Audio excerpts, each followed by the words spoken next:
I loved about tonight's Toastmaster speech was that it was so enthusiastic. I love the way Enias speaks.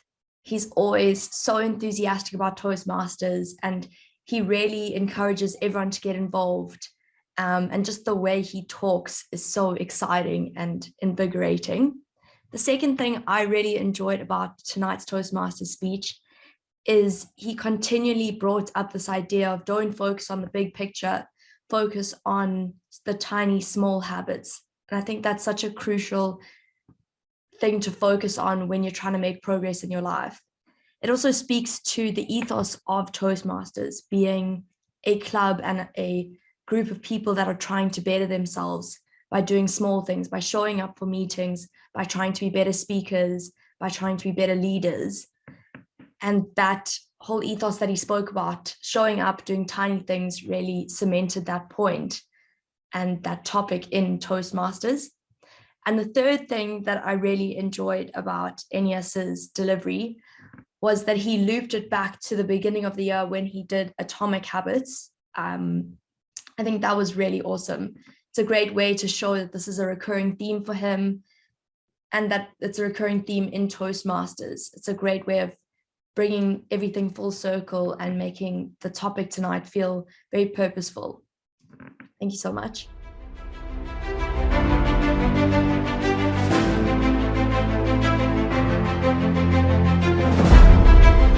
Fellow Toastmasters, and I would love to give thanks to Simon Katende for delivering such a brilliant speech.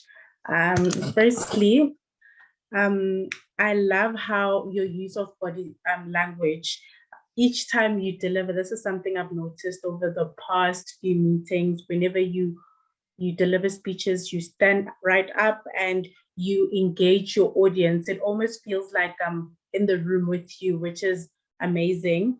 Secondly, I love how you used the movie Karate Kid and linked it to your mentorship journey and how essentially mentorship is about perseverance and resilience, which was a great title and great movie to select for your speech and presentation. I love how you use Tinder as a metaphor, because too often we always wish that we could get a great mentor that matches both our personality and our career objectives. So it was a great link between those two things. And lastly, I love how you took us through your mentorship journey and how, despite your very big personality, energetic personality, and your career objectives, you managed to find the right mentor that complemented both so that you can achieve your goals. However, just things that you can work on, as much as you're such a great storyteller, people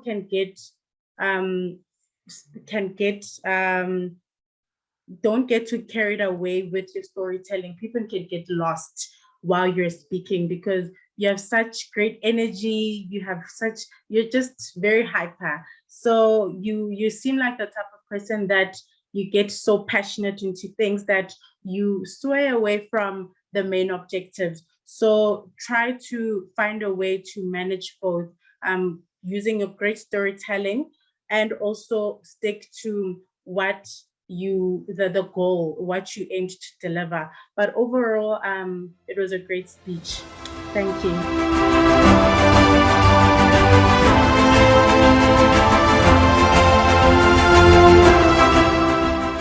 Thank you, Mr. Toastmaster. Greetings all. Wax on, wax off. A historical phrase that I forgive my Generation Zs for not knowing. Sorry, Carmen. This comes from a 1984 classic, Karate Kid. And this particular scene, Daniel LaRusso, the frustrated, battered, bruised, ego-defeated individual, doesn't understand how waxing a fleet of cars of his sensei, also known as mentor, is going to help him beat his black belt bully. Who is this unconventional, mentor? Well, it's none other than Mr. Miyagi. There are a lot of parallels that I could draw from the relationship Daniel had with Mr. Miyagi and my relationship with my Mr. Miyagi. So in a typical blockbuster style movie, I'd like to take you on my rendition of my hero's journey and how my Mr. Miyagi impacted my story. I've always been an ambitious, adventurous, and rebellious individual. I don't like to be defined. I don't like to be boxed. Maybe it's because I'm a middle child. I'm not quite sure. But packed with that mindset, I went on an adventure of a career that had its twists and turns. I don't regret any of my experiences because it taught me a lot about myself, and I discovered myself throughout that journey. But one thing I was aware of was that I wasn't getting any younger. I needed some form of direction. And in all the self-help books that I read, one critical advice that was common across all of them was seek a mentor. Don't get me wrong, in all my companies that I worked in, I had a lot of mentors. Unfortunately, there wasn't Tinder in that situation because I would have swiped left in all of them. They just weren't compatible with me. I wasn't inspired by them. Later on, I realized that it was because I didn't want to pursue the usual path, the usual technical specialization path. I knew my mentor, my Mr. Miyagi, wasn't going to fall upon me, upon my lap. I was going to have to find it myself. How did I go about finding my Mr. Miyagi? Well, those self-help books that I told you about earlier on, they also mentioned that you should seek traits that you want to embody in that person. At that point in time, I was doing implementation work and a sprinkle of presentation work to clients. But I knew my next adventure was to schmooze clients, have that ability to build a dream, future state that we can build together as a client and a consultant.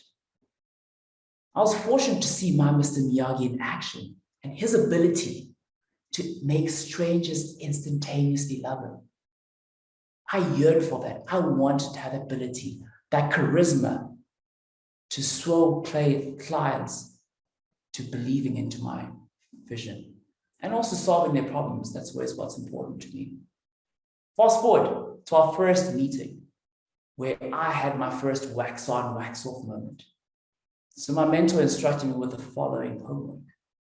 Imagine the 5-year assignment, a day in the life of a 5-year assignment. Be detailed. Tantalize all the senses. How is your experience from the morning to the evening? What is that? What is that day for you? Your touch, taste, senses. Who's around you and how does that all make you feel? Yeah, I wouldn't lie to you. When I heard that one, it was something so different and I just couldn't comprehend the depth of it. I mean, I was used to my usual goal setting, but this was taking it to another level whereby you're visualizing your goals. Later on, I realized that this is what is called visualizations. And that 5-year summon is something that I've surpassed already, and then I've already set a new target for my new summon, just by the mere act of visualizing, which is something I do daily now. In my bedroom, on my ceiling floor, I have my vision board there. In my office, my vision board is stuck there. And on my laptop, as a wallpaper, is my vision board. Having literally your eyes, nose, ears, and taste buds on the prize really does take your goal setting to another level. My mentor holds me accountable.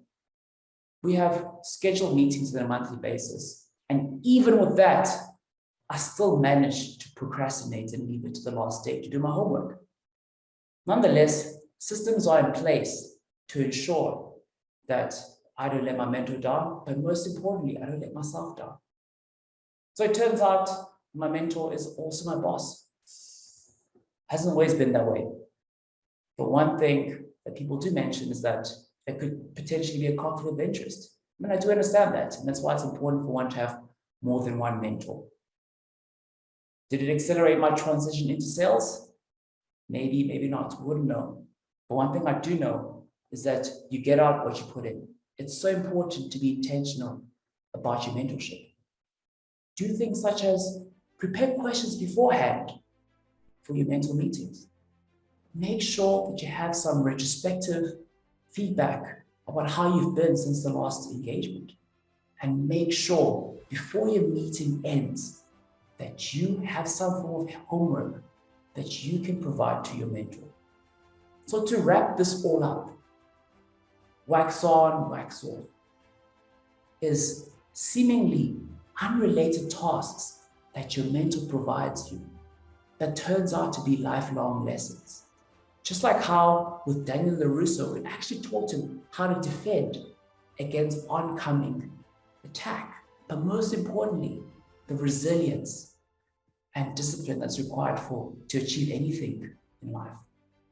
Karate Kid and mentorship have taught me to have patience, to listen, and to trust your mentor's advice, as unconventional as it may be. And you will beat your black belt bully to win that karate championship of life. Back to you, Mr. Toastmaster.